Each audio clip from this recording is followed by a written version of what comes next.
Hey folks, it's your buddy Mike Messier here with the Mike's Instant Movie Review. The movie is The Woman King, starring Viola Davis.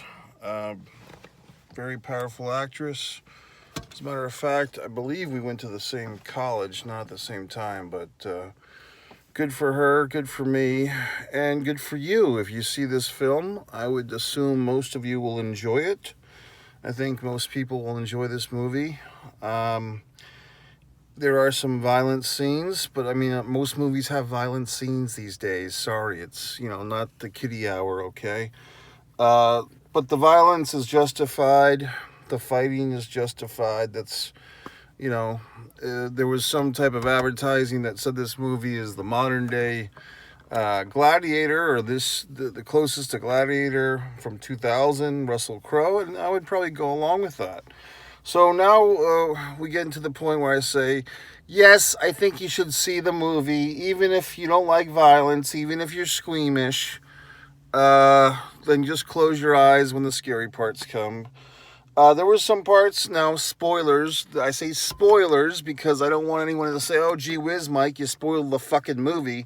So if you need to go see the movie, then come back and watch the rest of this video, please do. In the meantime, you can go to my website, MikeMessier.com, buy all my books, and you can also watch my other movie reviews. You've probably seen some of the movies I've reviewed, and you can compare your thoughts and analysis to mine. Now let's get back to this one, The Woman King. What really came to my mind, a lot of things watching this film, but I don't know if I'm the only one that's probably not going to, I'm assuming I'm not the only one to think this, but is this movie a narrative argument for the pro-life movement? And I'll explain. And I mean, is it just my way of thinking that this movie seems like a pro-life argument? Because basically, spoilers, the Woman King, the Viola Davis, when she was, about 19 years earlier than when the movie starts, she was, and I guess this movie takes place in like the 1800s. Guns have been invented.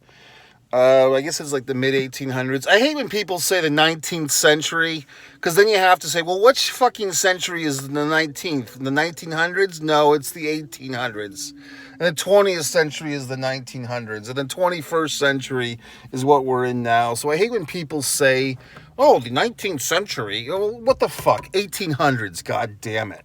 So we're in, like, I'm assuming 1870, 1880, something like that.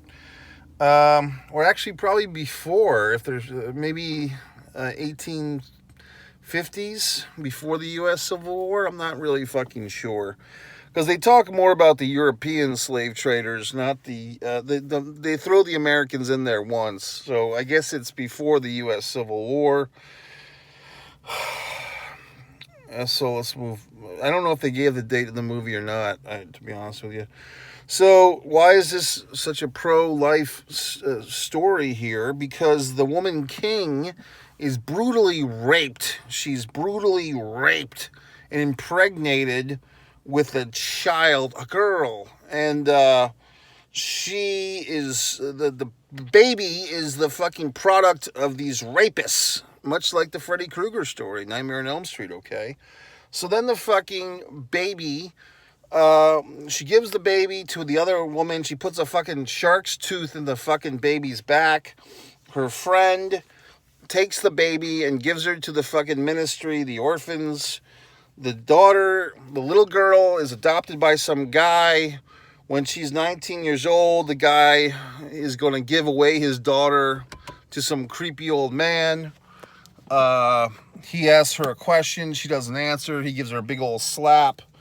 And then she shoves him back, shoves the would-be husband back, and then her dad's upset, her adopted father, I should say. So he drops her off at the king as a gift, but she kind of takes a side route. She doesn't just become a sex object. She becomes a warrior. She joins the, I can't say the fucking names, folks, Obade. She joins the female fighters, okay, to fight for freedom and the king. So if you join this elite group of women fighters, you have no men, you can have no children. You basically join this, women's only sorority of fighting people. So some of these women don't have a choice. What else are they going to do? And then they fight for the fucking king. It is interesting that even in this fucking women's empowerment movie, there's still a guy in charge in the storyline, the fucking male king. There is a king of men, a male king. And he's going through all these conflicts because he's trying to stay rich and powerful, but part of his richness and powerfulness comes from enslaving his own people, meaning other Africans, other tribes that they're feuding with because there's all this slave trade going on. Another interesting character, I believe his name was Malik, and he's also a romantic lead. He is a son of a white man and a woman that was a slave that she was stolen from this area. And now he's over here, and he's part of the elite, so to speak, but he has to have a moment of recognition when he realizes that he's betraying his own people.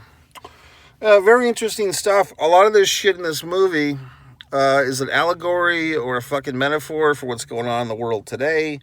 Even that character I just described, he's got the interracial, biracial upbringing, so he's conflicted, blah, blah, blah. All these wonderful things. But the abortion thing, I'm assuming I'm not the only asshole who's coming up with this theory or this insight. But the point is, the young girl who was the product of these brutal, horrible, god-awful rapes turns out to be a warrior herself, and she grows up to help her mother and reunited with her mother and saves her mother's life a couple of times at least in these battle scenes. So there's just all this, after all the violence and all the slave stuff and all the burning and all the crazy shit in this movie, it's really like an adoption story. It's really like a fucking pro-life fucking thing, which I'm not giving you my opinion. I'm not going to get hashtagged into oblivion by you assholes out there, one way or the other. You can just guess my fucking opinion. But if you do the study, my friend Chris Young was on Messier Mantra. You can look it up, Christopher Young, Messier Mantra. And Chris discussed at length eugenics and all these horrible things that led to the popularity of abortion and so forth.